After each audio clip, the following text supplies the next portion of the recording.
দর্শক আমন্ত্রণ নিউজ 24 এর বিশেষ আয়োজন প্রশ্ন উত্তরে করোনা ভাইরাস অনুষ্ঠানে। অনুষ্ঠান জুড়ে আপনাদের সাথে থাকছি আমি নাজিয়া কণা। আর আমাদের সাথে প্রতিদিনই একজন ডাক্তার থাকেন, একজন বিশেষজ্ঞ থাকেন, যার কাছ থেকে আপনাদের নানা প্রশ্নের উত্তর আমরা জেনে থাকি এবং আমাদের নানা প্রশ্নের উত্তর যেগুলোতে আপনাদের আগ্রহ আছে সেই প্রশ্নগুলো জেনে থাকি, যার মাধ্যমে সেই একজন অতিথি আছেন। আমাদের সাথে আছেন আজকে অধ্যাপক ডাক্তার রিয়াজ মোবারক। তিনি ঢাকা শিশু হাসপাতালের আইসোলেশন ও অ্যাপিডেমিওলজি বিভাগের প্রধান। আপনাকে স্বাগত আমাদের আজকের আয়োজনে। দর্শক, আমরা আলোচনায় যাব, তবে তার আগে আপনাদেরকে বলে রাখি আমাদের স্ক্রিনের নিচে যে নম্বরটি দেখানো আছে সেই নম্বরটিতে ফোন করে আপনারা করোনা বিষয়ে এবং আপনাদের ডাক্তারি আসলে এই সময়ের যে কোনো সমস্যা নিয়ে কিন্তু আপনারা আমাদের আজকে যে অতিথি তার কাছে প্রশ্ন করে জানতে পারেন। আমি মনে হয় কথা না বাড়িয়ে আসলে আলোচনা শুরু করতে চাই। অধ্যাপক ডাক্তার রিয়াজ মোবারক, আবারও স্বাগত। এবং যে বিষয়টি বলছিলাম, আমরা দেখছি যে আমাদের দেশে করোনা আক্রান্তের সংখ্যা যেমন বাড়ছে, তেমনি আমরা দেখছি যে আসলে করোনায় এই মুহূর্তে মৃতের সংখ্যাও বাড়ছে। পরিস্থিতি আসলে আমরা এখন কোন পর্যায়ে আছি, আমরা কি কোন স্টেজে আছি, যদি সহজভাবে মানুষকে বলা যায়? সহজভাবে বলতে গেলে আমরা এখন একেবারেই ফোর্থ স্টেজ আছি, যেটা ফাইনাল স্টেজ বলা যায় আর কি, যেহেতু কমিউনিটি ডিসেমিনেশন হয়ে গেছে। কমিউনিটি ডিসেমিনেশন মানে হলো সমাজের মধ্যে প্রতি স্তরে চলে গেছে।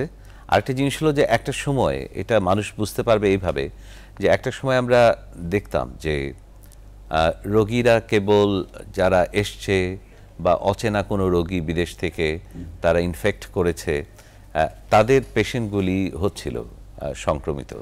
কিন্তু এখন আমরা দেখছি যে আমাদের পরিচিত 2-4 জন বেরিয়ে যাচ্ছে প্রতিটা ফ্যামিলির যারা ইনফেক্টেড হয়েছে, এবং এই রোগের কোনো উৎস পাওয়া যাচ্ছে না যে তারা কোত্থেকে এটা পেল।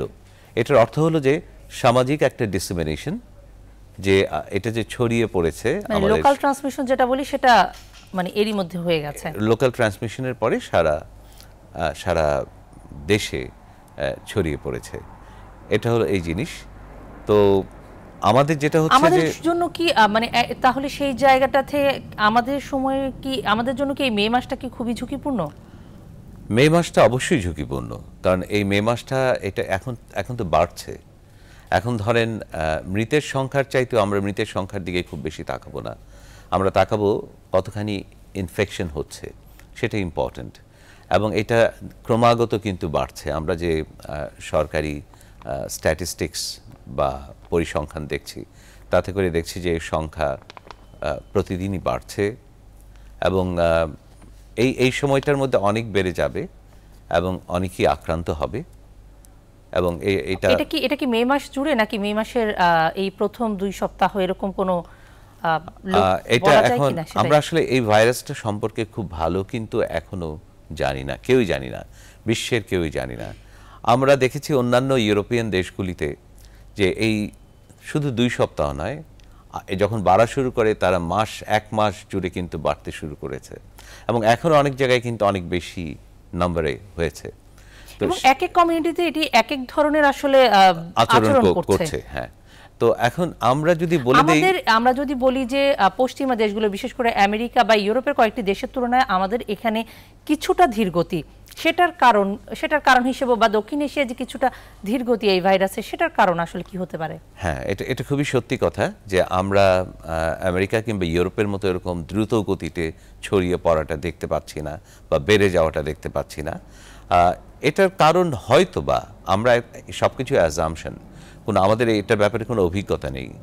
এটার কারণ হয়তো বা আমাদের ক্লাইমেট, আমাদের উষ্ণতা, ওয়েদার, হ্যাঁ, আমাদের আবহাওয়া, এবং আমাদের কিছু কিছু জিনিস আছে। যদি আমরা বলি যে আমরা বেশিরভাগ লোকই আমরা ম্যালনারিশ, পুষ্টিহীনতায় ভুগছি, বা কিন্তু তবু আমার মনে হয় এই ধরনের ভাইরাস, ব্যাকটেরিয়ার, অন্যান্য ভাইরাস ব্যাকটেরিয়ার অ্যান্টিবডি আমাদের মধ্যে কিন্তু অনেক বেশি, কিন্তু আমরা খুব এক্সপোজ থাকি সব সময়। এটি কি আসলে গবেষণালব্ধই ফল যে এই অঞ্চলের মানুষগুলোর মধ্যে ভাইরাসের বিরুদ্ধে অ্যান্টিবডিগুলো এই ধরনের, মানে এই অঞ্চলের মানুষের শরীরে বেশি? রোগ প্রতিরোধ শক্তি আমাদের এই অঞ্চলের মানুষেরগুলির মধ্যে বেশি হওয়ারই কথা, বিশেষ করে ইনফেকশাস ডিজিজের, কারণ এটা একটা সাবট্রপিক্যাল কান্ট্রি, যেটাকে বলি আমরা বাংলাতে কি বলবো, আধা মৌসুমি কান্ট্রি। এই মৌসুমি অঞ্চলের রোগগুলির মধ্যে হলো সংক্রামক ব্যাধি সবচাইতে বেশি। তো এগুলি ছোটোখাটো ইনফেকশন কিন্তু আমাদের প্রতিনিয়ত হয়েই থাকে, যেটা পশ্চিমা দেশগুলিতে হয় না। এবং যে কারণ আপনি বলছেন, আমাদের একজন দর্শক আমাদের সাথে ফোনে আছেন। দর্শক, আপনার নাম বলে প্রশ্নটি করুন। নাম হলো স্বপন মিত্র, আমি ঢাকা দয়াগঞ্জ বাজার 75 নম্বর বাসা থেকে বলছি। জি বলুন। আমার সমস্যা হলো, আমি দীর্ঘদিন যাবৎ গলা ব্যথা, মানে টনসিলের সমস্যা, আপনার টনসিলে ইনফেকশন হয়েছে, কিন্তু এখন পর্যন্ত কমতে আসে না। আমি ওষুধ খেয়েছি দীর্ঘদিন ধরে, ইনফেকশনের ওষুধ খেয়েছি, কিন্তু আমার এখন পর্যন্ত গলা ব্যথা কমে নাই। আপনি কি আগেও কি এই ধরনের ব্যথা হতো, গলা ব্যথা হতো আপনার আগেও? জি স্যার, আমার গলা ব্যথা বলতে আমি অপারেশন করছি, আমার টনসিল বানানো। আমি ল্যাবেট হাসপাতাল থেকে ডাক্তার মোতার হোসেন স্যারের কাছ থেকে অপারেশন করছি, 2টা টনসিল ফালানো। আচ্ছা, টনসিল আমার ফালানোর পরে আমার এই মাঝে মাঝে ব্যথাটা হইতো, কিন্তু এতদিন থাকতো না। এতে এই এখন যে আপনার ব্যথাটা হয়, এবং আমি রক্ত টেস্ট করতেছিলাম আমার দয়াগঞ্জ ল্যাবেট হাসপাতাল থেকে, রক্ত টেস্টের রিপোর্ট ভালো আসছে, কিন্তু রক্ত টেস্ট কি আপনি করোনার জন্য করেছেন নাকি? না, করোনার জন্য না স্যার, করোনার জন্য না। আচ্ছা, ল্যাবেটে তো করোনা এখনো হয় না পরীক্ষা, আমি যতদূর জানি। মানে আপনার বলছেন সাথে জ্বরও আছে, তাই তো? আপনার জ্বর নাই, এখন জ্বর নাই স্যার, জ্বর কমছে, শুধু গলা ব্যথাটা কমে না। আচ্ছা, জ্বর ছিল, এখন জ্বর নেই, গলা ব্যথা আছে কিন্তু কমছে না, যদিও ওনার টনসিলের সমস্যা অনেকদিন ধরে আছে। হ্যাঁ, ওনার টনসিলের সমস্যা অনেকদিন ধরে আছে। আপনাকে ধন্যবাদ, আপনি থাকুন আমাদের সাথে শুনুন। আমরা যেটা বলছি সেটা হলো যে অনেক দিন ধরে আছে, কিন্তু এই মুহূর্তে বা এই কয়েকদিন যাবত তার টনসিলের সমস্যাটা একটু বেশি দিন ধরেই আছে এক নাগাড়ে। সেই সাথে আগে জ্বরও ছিল। তাতে করে আমার মনে হয় তাকে মোটামুটিভাবে একটু সন্দেহভাজনের তালিকায় ফেলতে হবে করোনা ভাইরাসের, এবং তার আমার মনে হয় যে করোনা ভাইরাসের পরীক্ষাটা করে নেওয়া ভালো। আর তার একজন ভালো বিশেষজ্ঞ নাক কান গলার চিকিৎসকের পরামর্শ নেওয়া উচিত। সে ওভার টেলিফোন ফোন কলের মাধ্যমেই, অনলাইনে বা ফোন কলের মাধ্যমে তার কি বলে যে পরামর্শ নিতে পারে। আর সবচেয়ে দরকার যেটা, তার যেহেতু দীর্ঘদিন যাবত এই গলা ব্যথাটা আছে এবং জ্বরও ছিল, তার অবশ্যই একটা করোনা পরীক্ষা, এবং যাত্রাবাড়ি দয়াগঞ্জ ওই এলাকাটা কিন্তু আমরা আবার আলোচনায় আসবো। তবে এই মুহূর্তে দর্শক, রংপুর বিভাগের ডিসি এবং সেখানকার বিভাগীয় প্রধানদের সাথে ভিডিও কনফারেন্সের মাধ্যমে কথা বলছেন প্রধানমন্ত্রী শেখ হাসিনা। আমরা সরাসরি যাচ্ছি সেখানে। আমি আপনাদের সবাইকে এই রমজানের মোবারকবাদ জানাচ্ছি। পবিত্র রমজান যদিও এবার একটু ভিন্নভাবে সকলে পালন করছেন, তারপর একটা কথা হচ্ছে পরিবার পরিজন নিয়ে সবাই একসাথে পালন করতে পারছেন। তারপরে যে সমস্যাগুলি হচ্ছে, সেই সমস্যা যতদূর সম্ভব আমরা দূর করার চেষ্টা করছি। সবাইকে আমি রমজানের মোবারকবাদ জানাই এবং আগাম ঈদের শুভেচ্ছা জানাই। আমি শ্রদ্ধার সাথে স্মরণ করছি সর্বকালের সর্বশ্রেষ্ঠ বাঙালি জাতির পিতা বঙ্গবন্ধু শেখ মুজিবুর রহমানকে, এবং শ্রদ্ধা জানাই জাতীয় চাঁদে তার প্রতি, 30 লক্ষ শহীদের প্রতি, 2 লক্ষ মা বোনের প্রতি। 1975 সালের 15ই আগস্ট বাংলাদেশের রাষ্ট্রপতি জাতির পিতা বঙ্গবন্ধু শেখ মুজিবুর রহমানকে নির্মমভাবে হত্যা করে। সেই সাথে আমি হারাই আমার মা, 3 ভাই সহ আত্মীয় পরিবার পরিজন। 75 15 আগস্ট যারা শাহাদাত বরণ করেছেন তাদেরকে আমি শ্রদ্ধার সাথে স্মরণ করি, এবং আপনাদের কাছে আমার আবেদন যে রমজান মাসে আপনারা তাদের জন্য দোয়া করবেন। লাখো শহীদের রক্তের বিনিময়ে অর্জিত এই স্বাধীনতার সুফল বাংলার প্রতি মানুষের ঘরে ঘরে পৌঁছে দেওয়া, বাংলার মানুষের জীবন থেকে দুঃখ দুর্দশা দূর করা। আর এই যে রংপুর বিভাগ, বিশেষ করে যে বিভাগটা একসময় মঙ্গা পীড়িত এলাকা হিসেবে পরিচিত ছিল, যেখানে দুর্ভিক্ষ প্রতিনিয়ত লেগেই থাকতো, সেই এলাকাকে দুর্ভিক্ষ মুক্ত করা, মঙ্গা মুক্ত করা, প্রত্যেকটা মানুষের খাদ্য নিরাপত্তা নিশ্চিত করা, গৃহহীনের বাসস্থান ব্যবস্থা, চিকিৎসার ব্যবস্থা, লেখাপড়ার ব্যবস্থা এবং কর্মসংস্থানের ব্যবস্থা, এগুলি করার মধ্য দিয়ে জাতির পিতা বঙ্গবন্ধু শেখ মুজিবুর রহমানের যে স্বপ্ন, ক্ষুধামুক্ত দারিদ্র্যমুক্ত বাংলাদেশ গড়ে তোলা, এবং সেই স্বপ্ন নিয়ে ধারণ করে আমরা জাতির পিতার যে জন্মশতবার্ষিকী 2020 সাল, সেই 2020 সাল মুজিব বর্ষ উদযাপনের অনেক প্রস্তুতি আমরা নিয়েছিলাম। আমাদের দুর্ভাগ্য যে করোনা ভাইরাস নামে একটি ভাইরাস, একটা অদৃশ্য শক্তি আজকে শুধু বাংলাদেশ না সারা বিশ্বে এমনভাবে তার প্রভাব বিস্তার করেছে, হাজার হাজার মানুষ আজকে মারা গেছে এবং সারা বিশ্বব্যাপী, এমনকি আমাদের প্রবাসী বাঙালিও প্রায় কয়েকশো প্রবাসী, 400-র কাছাকাছি প্রবাসী বাঙালি মারা গেছে। আমাদের দেশের অভ্যন্তরেও অনেকে মৃত্যুবরণ করেছেন। আমি তাদের সকলের আত্মার মাগফিরাত কামনা করি। শোক সন্তপ্ত পরিবারের প্রতি আমি আমার সমবেদনা জানাই। যে আমরা একটা লক্ষ্য নিয়ে দেশটাকে এগিয়ে নিয়ে যাচ্ছিলাম, কিন্তু এই করোনা ভাইরাসের কারণে আজকে অর্থনীতি থমকে দাঁড়িয়েছে, শুধু বাংলাদেশ না সমগ্র বিশ্বে। আমি জানি এর একটা প্রভাব পড়বে আগামীতেও, যেখানে অনেক আন্তর্জাতিক সংস্থা এই অবস্থাটাকে একটা বৈশ্বিক মহামারী হিসেবে ঘোষণা দিয়েছে। আর সেই মহামারীর মধ্যে আমাদের মতো দেশ, যে দেশটা মানে কেবল এগিয়ে যাচ্ছিল জাতির পিতার স্বপ্নের সে সোনার বাংলাদেশ গড়ার পথে, উন্নত সমৃদ্ধ দেশ গড়ার পথে আমরা কেবল পদক্ষেপ রেখেছিলাম এবং তার শুভফল জাতি পেতে শুরু করেছিল, হঠাৎ সেখানে যেন একটা আঘাত আসলো। তবে এই আঘাতটা শুধু আমাদের দেশ না, সারা বিশ্বব্যাপী যেহেতু এসেছে, তো স্বাভাবিকভাবে আমাদেরকেও এই অবস্থার মোকাবেলা করবার জন্য বিভিন্ন পদক্ষেপ নিতে হচ্ছে। ইতিমধ্যে আমি সমগ্র বাংলাদেশের সঙ্গে একবার ভিডিও কনফারেন্সিং করেছি, আর এখন আমি বিভাগওয়ারি করে যাচ্ছি। আজকে এটা আমার 8টা বিভাগ, এটা শেষ বিভাগ। পরবর্তীতে আবার আমি আলাদা আলাদাভাবে হয়তো কথা বলবো, কারণ আমি জানতে চাই সারা বাংলাদেশের কোথায় কে কীভাবে আছে। আমরা জানি যে এই অবস্থায় বিশেষ করে এই যে করোনা ভাইরাস, এর যে কী শক্তি, যেটাকে বলে কোভিড-19, আমি জানি না যারা ধনী তাদের অগাধ সম্পদ, ধনী দেশ তাদের সম্পদ বা ধনী মানুষ তাদের সম্পদ, যারা অত্যাধিক সজ্জিত রাষ্ট্র তাদের সেই অস্ত্রই ছিল তাদের শক্তি, সেই শক্তি অথবা যে যেভাবে শক্তি প্রয়োগ করে সবই যেন দেখা গেছে যে ব্যর্থ।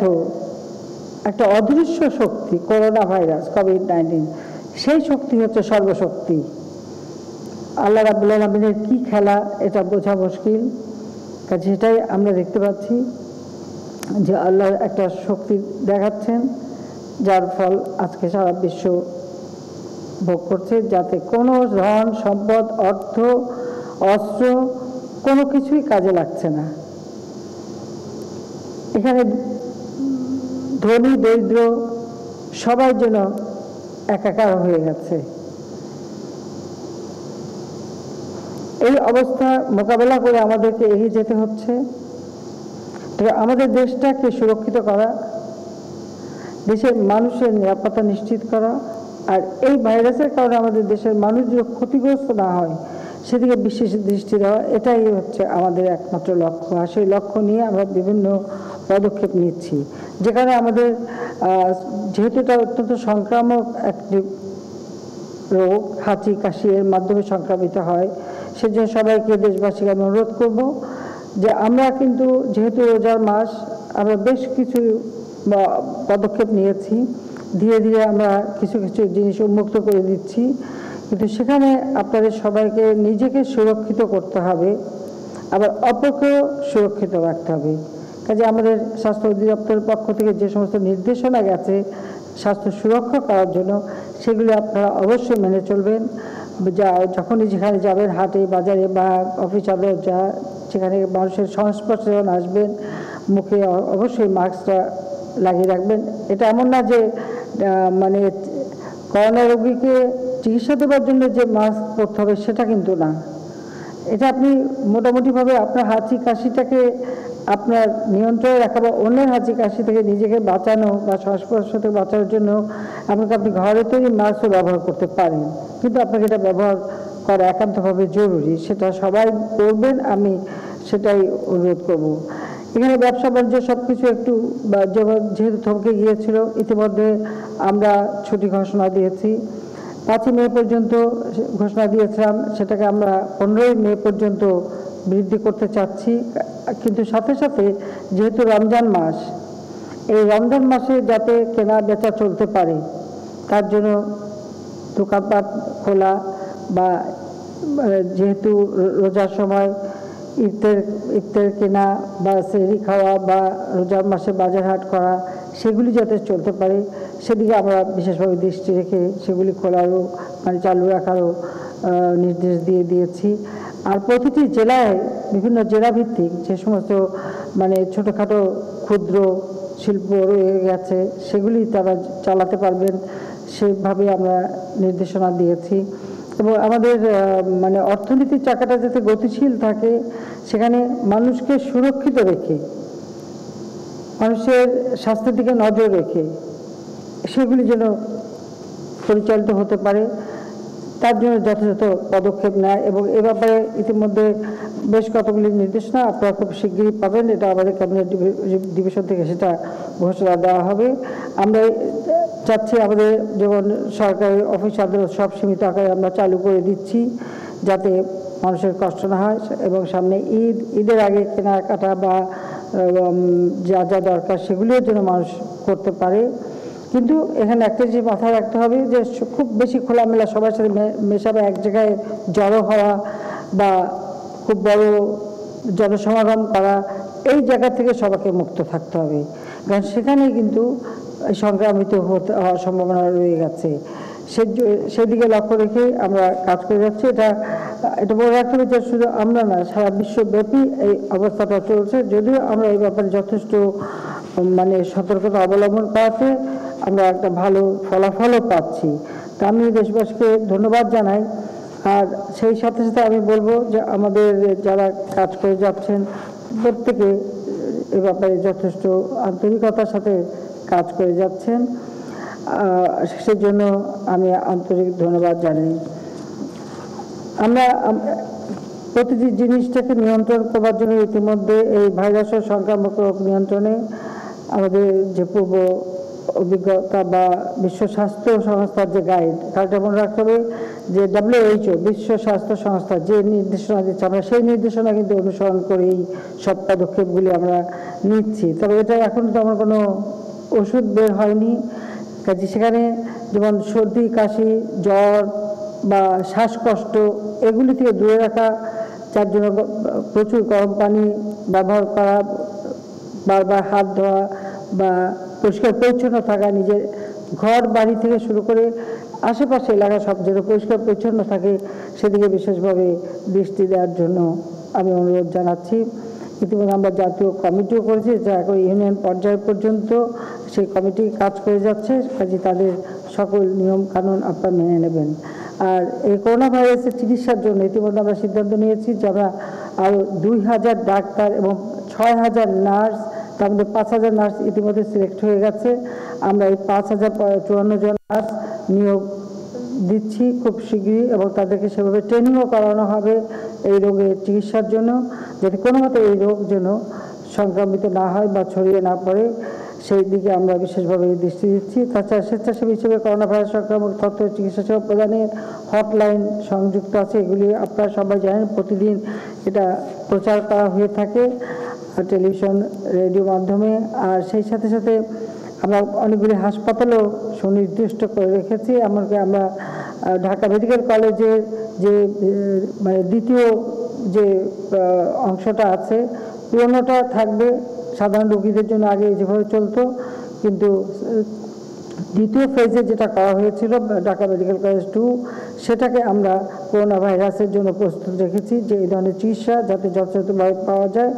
যে এটা ঢাকা ছাড়াও প্রত্যেক জেলায়ও জেলা উপজেলার জন্য করোনা ভাইরাসের চিকিৎসা হতে পারে সেদিকে আমরা বিশেষভাবে দৃষ্টি দিচ্ছি এবং পরীক্ষা করার জন্য বিভিন্ন জেলায় ব্যবস্থা নিয়েছি। যখন জেলাওয়ারি কথা বলবো তখন নিশ্চয়ই আপনারা জানতে পারবেন। আমার অনুরোধ থাকবে বিনা কারণে ঘরের বাইরে যাওয়া, ওই অনেক সময় আমরা দেখি আমাদের অনেক ছেলেমেয়েরা এখানে বসে গল্প আড্ডা মারা, এগুলি সব বন্ধ করতে হবে, কারণ কার মধ্যে এই রোগটা বা জীবাণুটা আছে আপনি জানেন না। সেখান থেকে আপনি সংক্রামিত হতে পারেন এবং যেটা অনেক সময় মৃত্যুর কারণ ঘটতে পারে। সেই জন্য নিজেকে আপনারা সুরক্ষিত রাখার জন্য স্বাস্থ্যবিধি মেনে চলবেন।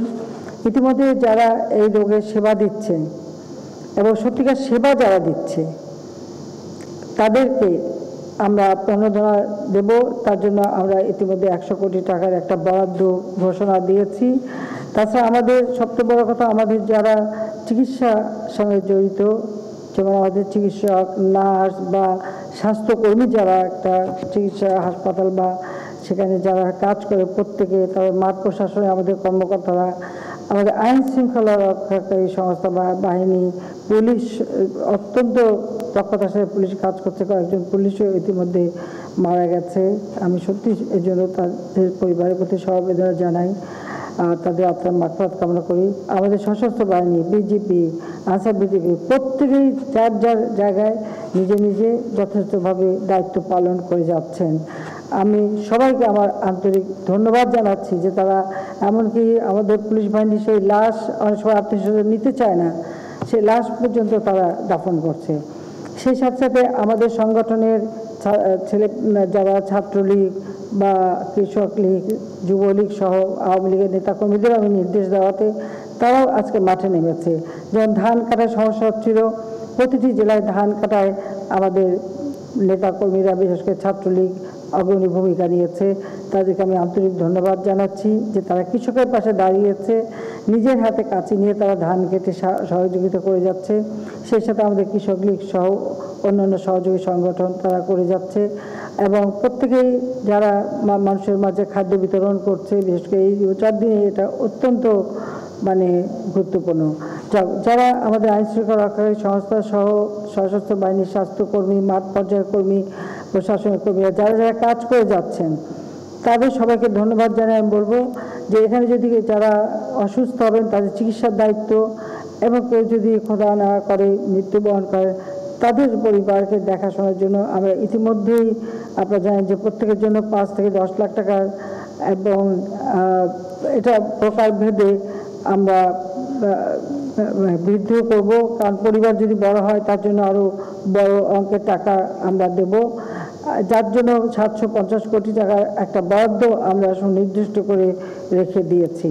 একটা কথা মনে রাখবেন যে এই সবাইকে সুরক্ষিত করবার জন্য সরঞ্জামের কোনো অভাব আমাদের নাই, আর সেগুলি আমরা যেমন বাইরে থেকে আনছি, অনেকে আমাদেরকে অনুদান দিচ্ছে, আবার আমরা এখানে নিজেরাও তৈরি করছি, সেভাবে আমরা কাজ করেছি। আমি এটুকু বলবো যে আমাদের মিডিয়া কর্মী সহ যারা আছেন তারাও কিন্তু নিজেদেরকে সুরক্ষিত রাখবেন। ইতিমধ্যে কয়েকজন মিডিয়া কর্মীও আমি দেখেছি তারাও আক্রান্ত হয়েছে। তাদের এই জন্য বললো সবাইকে সুরক্ষিত থাকার জন্য আমি অনুরোধ জানাচ্ছি সবাইকে। আমরা আমাদের যাতে ব্যবসা বাণিজ্য সচল থাকে, যারা ইতিমধ্যে ঋণ নিয়েছেন সেই বড় ঋণ থেকে একবারে ক্ষুদ্র ঋণ পর্যন্ত ছোট ছোট যারা ঋণ নিয়েছেন সকলের এই ঋণের সুদ, এই 2 মাস যেহেতু কোনো কাজ ছিল না, ব্যবসা বাণিজ্য ছিল না, কাজে ঋণের এই সুদ গ্রহণ এটা স্থগিত করে দেওয়া হয়েছে। আপনাদের সাথে কথা বলার পর আমি নিজেও বসবো, এটা নিয়ে আরও আলোচনা করব। যে আমি জানি যে যেহেতু ব্যবসা বাণিজ্য হবে, তা কাজে এই ঋণ নিয়ে যাতে কেউ দুশ্চিন্তা না ভোগেন, কাজে এই 2 মাসের সুদটা স্থগিত করা হয়েছে। পরবর্তীতে কে কী পরিমাণে ঋণ নিয়েছে, কোন কোন ক্ষেত্রে ঋণ নিয়েছে সেটা বিচার করেই এটা ব্যবস্থা নেওয়া হবে। আর আমরা ইতিমধ্যে প্রায় 1 লক্ষ কোটি টাকার কাছাকাছি বিশেষ প্রণোদনা দিয়েছি, যা প্রায় আমাদের জিডিপির প্রায় 3.5% মতন। এই ক্ষেত্রে আমরা চাচ্ছি যে আমাদের যারা যেখানে যে ব্যবসা বাণিজ্য করুক তারা যেন সেটা সচল রাখতে পারে, সেই সুবিধাটা দেওয়ার জন্য আমরা এই ব্যবস্থাটা নিয়েছি। আর ইতিমধ্যে আপনারা জানেন যে আমরা 50 লাখ মানুষকে রেশন কার্ড দিয়ে থাকি, 10 টাকা পার কিলো চাল কিনতে পারে। আমরা আরও 50 লক্ষ লোককে এই সুবিধাটা দেব, তার তালিকাটা হয়ে গেছে। তাছাড়া কিছু আছে আমাদের, যেমন যেহেতু পরিবহন একবারে বন্ধ, আমাদের সড়ক পরিবহন, নৌ পরিবহন থেকে শুরু করে অনেক ক্ষেত্রে, এমনকি রেলও বন্ধ ছিল, রেল আমরা সীমিত আকারে চালু করে দিয়েছি। সেখানে পণ্য পরিবহন এবং পোস্ট অফিসের যে সমস্ত জিনিস কেউ যদি অনলাইনে অর্ডার করে বা পোস্ট অফিসে যেগুলো যাবে সেই পর্যন্ত সীমিত আকারে রেলও আমরা চালু করে দিচ্ছি। অর্থাৎ প্রতিটি ক্ষেত্রেই আমরা বেশি লোক সমাগম না করেও কিন্তু এগুলি যাতে চালু হয় তার ব্যবস্থা আমরা নিয়েছি। সেই সাথে যারা এই ধরনের কাজে মানে সম্পৃক্ত ছিলেন কিন্তু আয় উপার্জনের পথ নাই, তাদের জন্য আমরা কিছু নগদ আর্থিক সহায়তাও এই ঈদের আগে দিতে চাই। অন্ততপক্ষে রোজা বা ঈদের সময় তারা যেন কিছু সহযোগিতা পায়, সেই ব্যবস্থাটা আমরা করব যাতে মানুষের খাদ্য নিরাপত্তা নিশ্চিত হয়।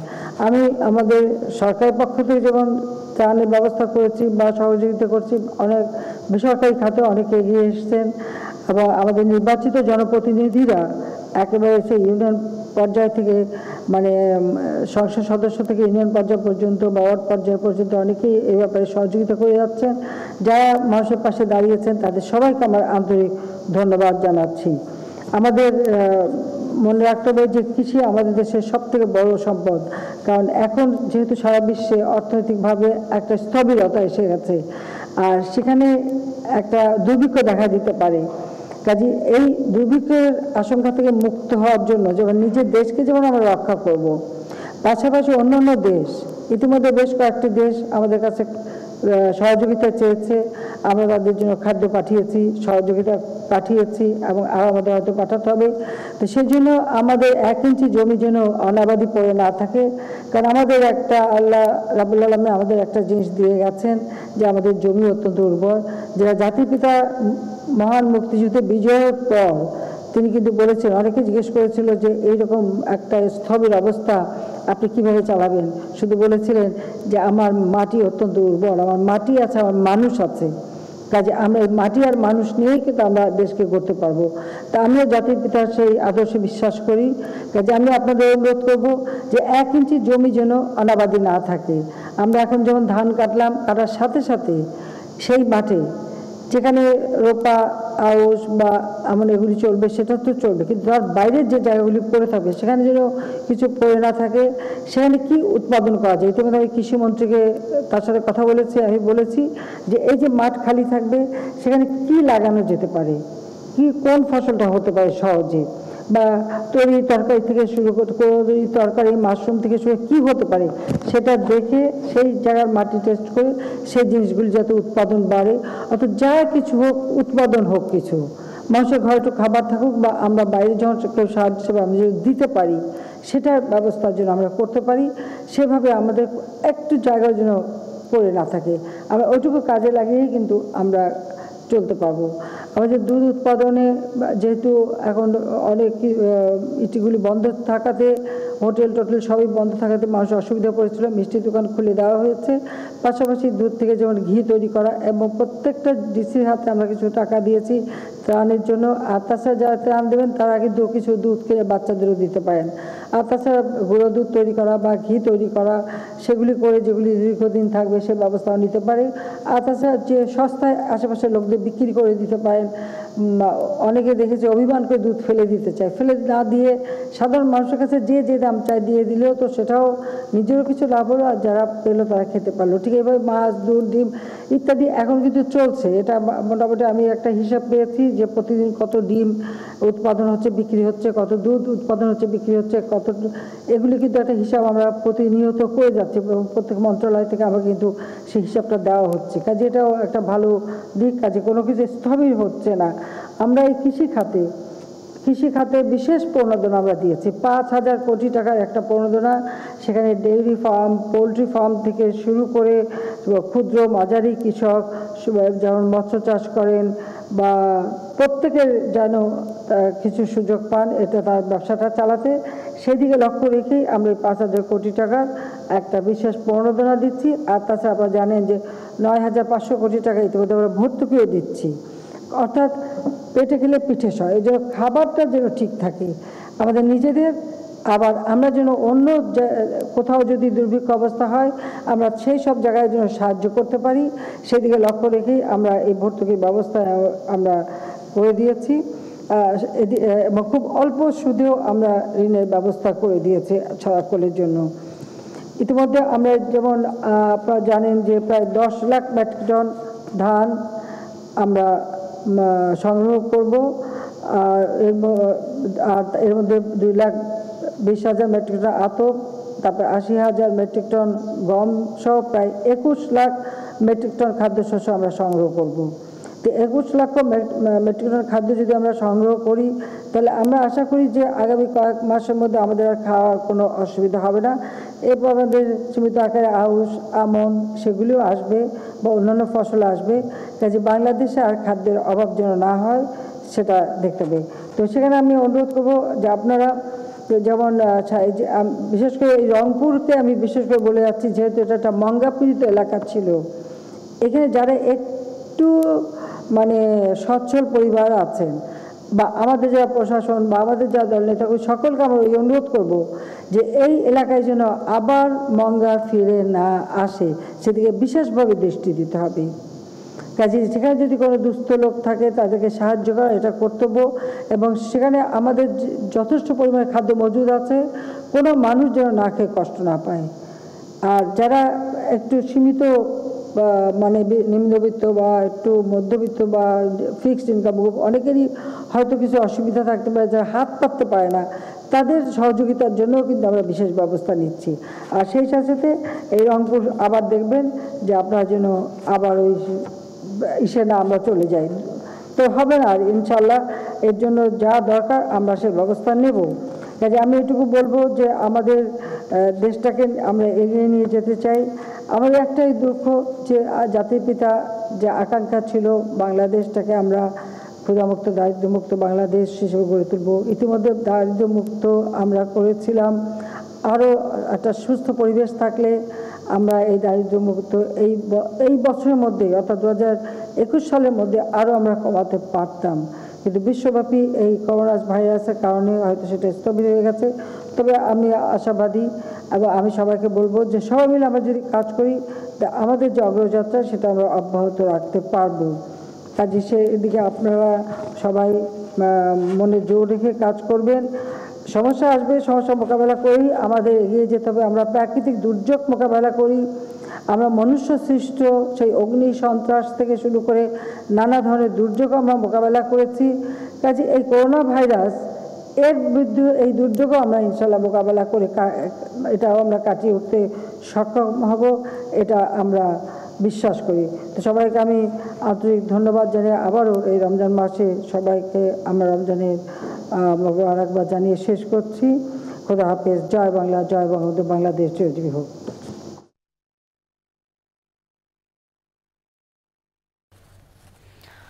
দর্শক, এতক্ষণ রংপুরের ডিসি এবং বিভাগীয় প্রধানদের সাথে কথা বলছিলেন ভিডিও কনফারেন্সের মাধ্যমে প্রধানমন্ত্রী শেখ হাসিনা। আমরা সরাসরি ছিলাম সেখানে। আমরা আবারও ফিরে এসেছি প্রশ্ন উত্তরে করোনা ভাইরাস অনুষ্ঠানে। আমাদের সাথে আছেন অধ্যাপক ডাক্তার রিয়াজ মোবারক, তিনি ঢাকা শিশু হাসপাতালে আইসোলেশন ও অ্যাপিডেমিওলজি বিভাগের প্রধান। আপনাকে আরেকবার স্বাগত। আমরা কথা বলছিলাম এবং কথার মাঝখানে আমরা আসলে সরাসরি লাইভে চলে গেছি। আমরা যে কথাগুলো বলছিলাম, আসলে করোনা ভাইরাসের এই সময়টাতে আসলে আমাদের জন্য কোনো সুখবর আছে কিনা, কারণ মানুষ আসলে এত নেতিবাচক খবর শুনছে, কোনো আসলে পজিটিভ আছে কিনা। আমরা যদি বলি যে আমেরিকায় যে ওষুধটি ওষুধের কথা বলা হচ্ছে রেমডিসিভির, সেটা কোনো সুফল দিবে কিনা, বা ভ্যাকসিন আসছে কিনা কার্যকর, কোনো একটু যদি জানান। আমরা যেটা জানি যে সুখবর বলতে এই ভাইরাস সম্পর্কে কিন্তু আমাদের কোনো এক্সপেরিয়েন্স নেই, অভিজ্ঞতা নেই একদম। আমাদের যদি অভিজ্ঞতা থাকতো তাহলে আমরা নির্দিষ্ট করে বলতে পারতাম যে এই কয়দিন থাকবে তারপর চলে যাবে, বা এই ভাইরাস এতগুলো মানুষকে আক্রান্ত করবে এবং এতগুলো মানুষ মারা যাবে, এই ধরনের একটা এস্টিমেট আমাদের এপিডেমিওলজিস্টরা বা বিশ্বের এপিডেমিওলজিস্টরা দিতে পারতো। আমরা দেখতে পাচ্ছি কিছু কিছু দেশে কিন্তু একবার ভাইরাসটা চলে গেছে আবার কিন্তু বেড়ে যাচ্ছে, যেমন সিঙ্গাপুর, ইটালি, তার কিছু প্রমাণ আর কি, একেবারেই চলে যাচ্ছিল, কমে যাচ্ছিল, আবার একটু বাড়লো।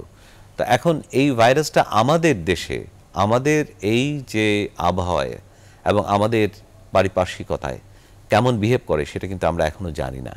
তো সুখবর, ডেফিনেটলি সুখবর, দুটোই সুখবর। একটা হলো রেমডেসিভির, যেটা একটা অ্যান্টিভাইরাল ড্রাগ।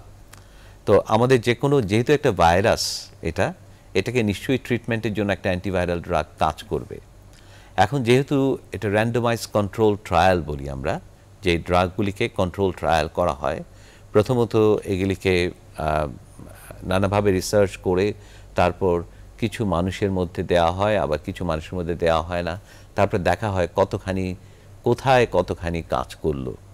এখন সেই ধরনের একটা ট্রায়াল দেওয়ার পরেই কিন্তু রেমডেসিভির কিন্তু মার্কেটিং করা হচ্ছে, এবং আশা করা হচ্ছে যে রেমডেসিভির আমাদের ভাইরাস থেকে আমাদের রক্ষা করবে, আর রক্ষা না করলেও পুরোপুরি ভাইরাসের উপসর্গগুলিকে অনেক কমিয়ে আনবে এবং মৃত্যুর হার সাহায্য করবে। আর কতদিনের মধ্যে আমরা আসলে কার্যকর ভ্যাকসিন পেতে পারি বা পেতে যাচ্ছি সেই বিষয়টা জানবো। তবে একজন দর্শক আছেন ফোনে।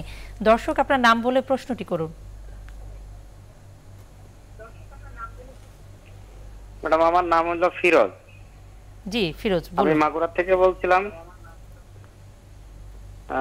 আমার থেকে 2 বছর হলো এই একটু কাশি, যখন সকালবেলা ঠান্ডা পানি ধরি তখনই থেকে কাশিটা উঠে। 10টার পরে যখন এই রৌদ্র আসে তখন শরীরে লাগলে এই কাশিটা আর উঠে না।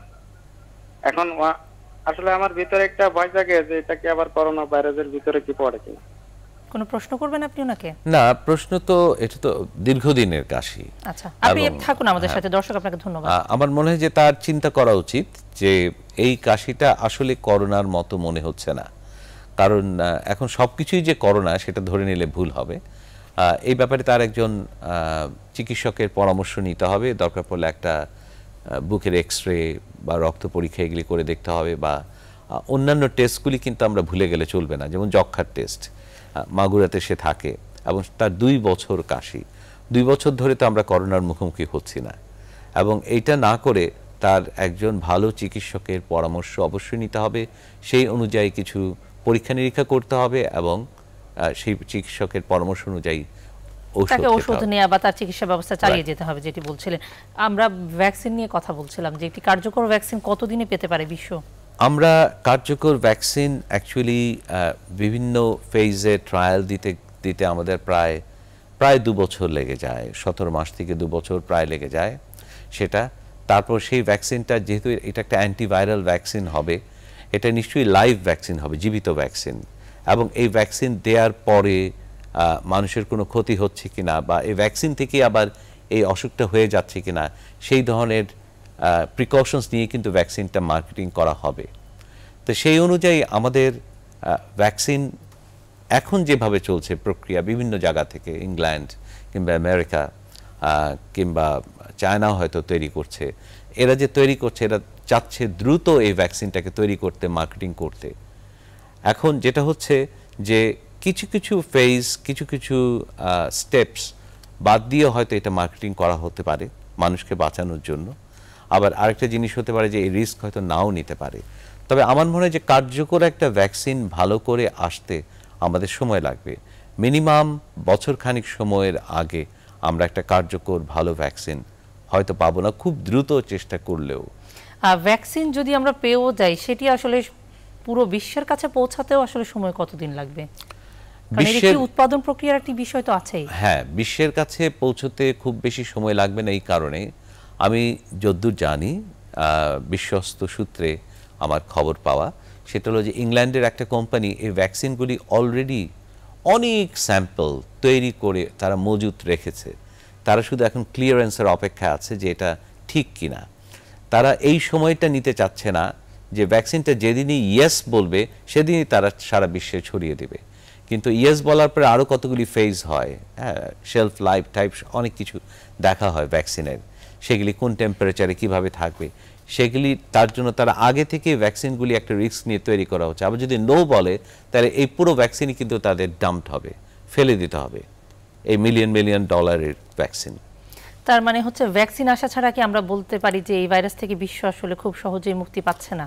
হ্যাঁ, অবশ্যই পাবে। ভ্যাকসিন হলো একটা প্রক্রিয়া, যে প্রক্রিয়ায় হার্ড ইমিউনিটি তৈরি করা যায়, আর আরেকটা প্রক্রিয়া হলো যে আপনি যদি সারা বিশ্বের অনেক অংশের লোক যদি ইনফেক্টেড হয়ে যায়, মোর দেন 70%ও যদি হয়ে যায় বা 50-60%ও হয়ে যায়, তখন অন্যান্য যে যারা আনইনফেক্টেড তারাও কিন্তু প্রোটেক্টেড হয়ে যাবে, মানে তারাও এই ভাইরাস থেকে দূরে থাকতে পারবে।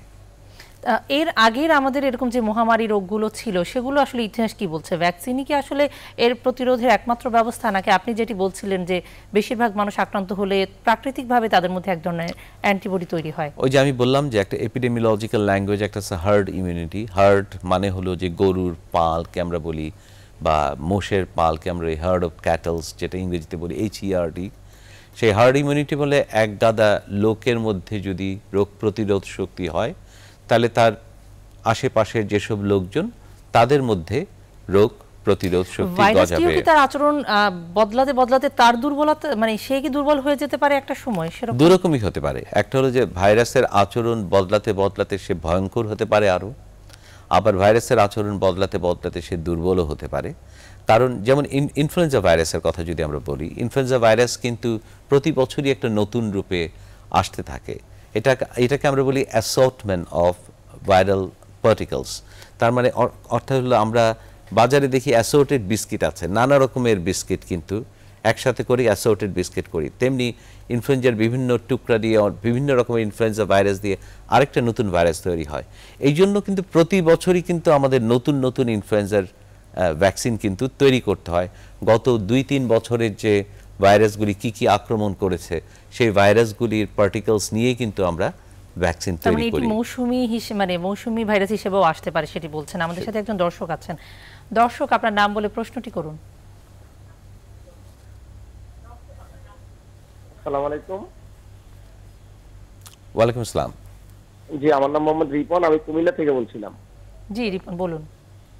জি, আমার আজকে 5 দিন আমার গলাটা একটু ব্যথা করে, ঠিক আছে? এমনি ঢোক গিলে ব্যথা করে, কিন্তু এমনি কিছু খাইতে কোনো কিছুতে কোনো ব্যথা করে না, কিন্তু শুধু ঢোক গিলে ব্যথা করে। রোজা রাখছি তো ঢোকটা একটু গিলতে ব্যথা করে। এখন এই ক্ষেত্রে আমার কি করা? আমার অন্য কোনো সমস্যা নেই।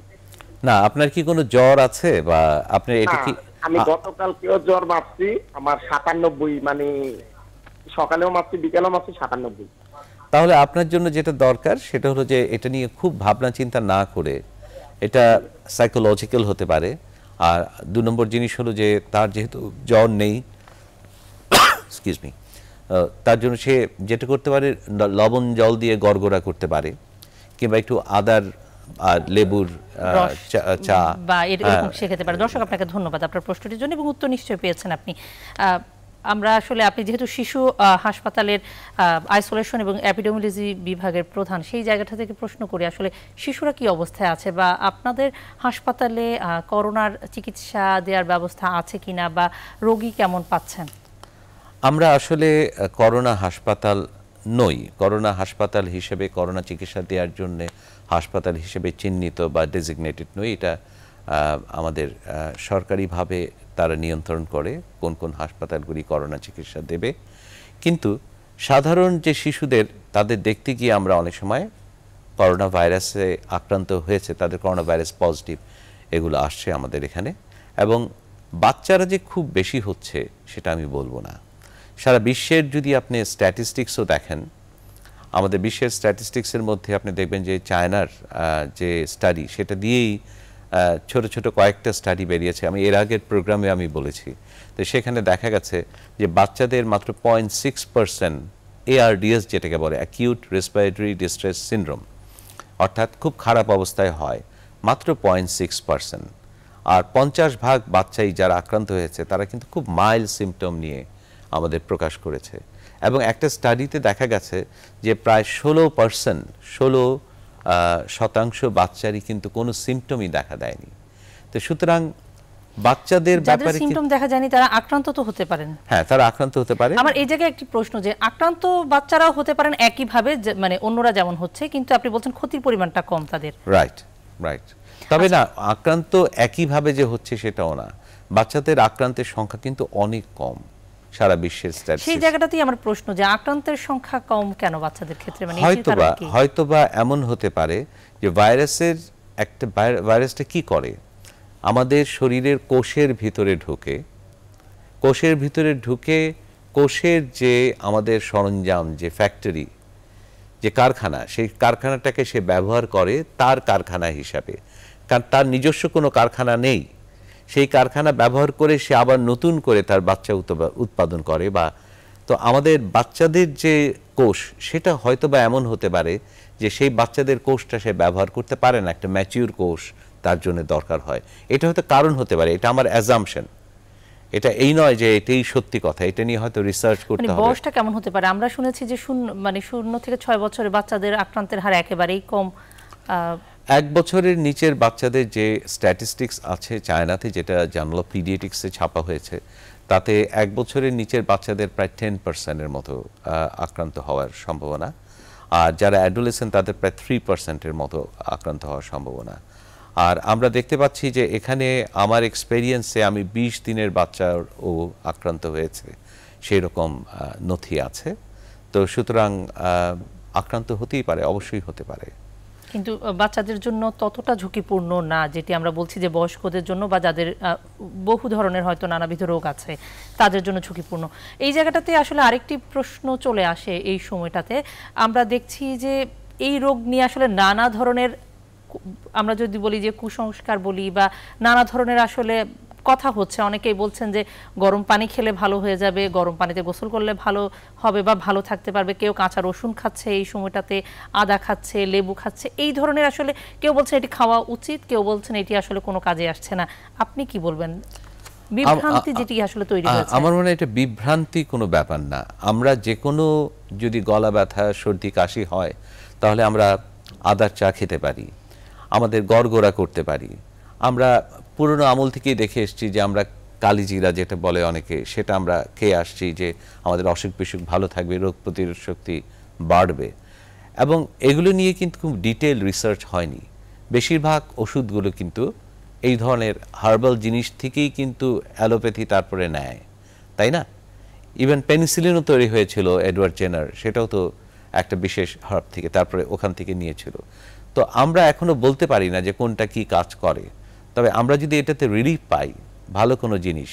কিন্তু আবার যদি ওরকম জন্ডিস রোগের জন্য যে টোটকা ফোটকা ওসব জিনিস যে ইউজ করে মানুষ, ব্যবহার, যেগুলি ক্ষতি করে, যেগুলি নাকের মধ্যে থেকে হলুদ রং বের করে তার রেসপিরেশন বন্ধ করে দেয়, শ্বাসনালী বন্ধ করে দেয়, সেই ধরনের কিছু না করে আমরা যদি নন ইনভেসিভ মেথডে আমরা যদি ভালো কিছু খাবার, ভালো, সবচেয়ে বড় কথা হলো যে আমাদের এই মুহূর্তে নিউট্রিশাস ফুড, ভালো সবজি, ভালো প্রোটিন, ভালো কি বলে যে শ্বেতসার, ভালো স্নেহ জাতীয় পদার্থ, এইসব খাবার, সুষম খাদ্য, যেটা একসময় আমাদের কনসেপ্ট ছিল মা দাদি ওই আমলে, যে সুষম খাদ্য খেলে আমাদের শরীর ভালো থাকবে, শুধু ভিটামিন না।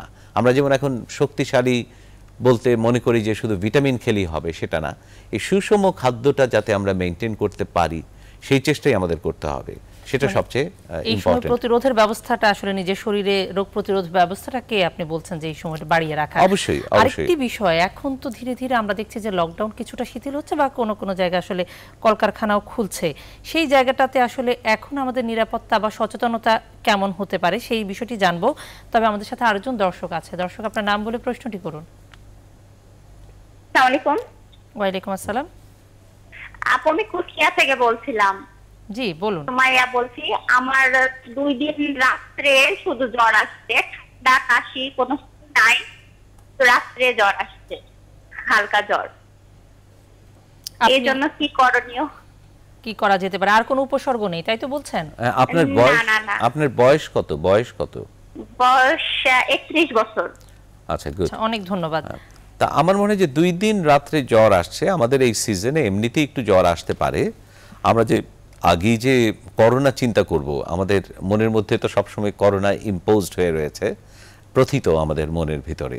তো সেই কারণে আমরা সবসময় চিন্তা করি যে জ্বর আসলেই করোনা, সেটা চিন্তা না করে সামান্য প্যারাসিটামল ট্যাবলেট, যদি খুব বেশি একটু জ্বর হয়, এবং ভালো খাওয়া দাওয়া, ভিটামিন সি জাতীয় খাবার, শরবত, এগুলি খেয়ে একটু রেস্টে থাকা, নিজেকে পাকাপোক্ত করে ভালো পুষ্টিকর খাবার খাওয়া, সেটা করলে আমার মনে হয় ভালো হয় প্রথমে। তারপর যদি এটা দীর্ঘদিনের জন্য হয় বা সেই সাথে যদি সর্দি কাশি এবং শ্বাসকষ্ট এইসব জিনিস দেখা দেয়, তখন আমরা হয়তো করোনা চিন্তা করতে পারি।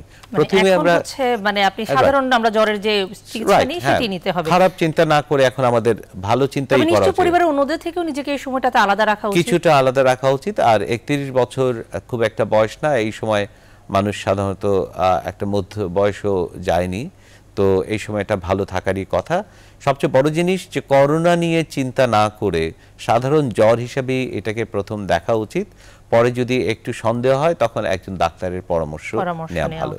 আমরা যে কথাটা বলছিলাম যে জীবিকার প্রয়োজনে আমাদেরকে হয়তো ধীরে ধীরে ঘরের বাইরে বের হতে হবে, সেক্ষেত্রে আমরা আসলে এতদিন তো আমরা বলছি সামাজিক দূরত্ব এবং নিজেকে আলাদা করে রাখা, এখন যখন আমাদের পক্ষে হয়তো সম্ভব হবে না একটা সময় গিয়ে, বা অনেকের পক্ষে এখনো সম্ভব হচ্ছে না, তারা নিজেকে আসলে কিভাবে এই সময়টাতে সুরক্ষিত রাখতে পারে?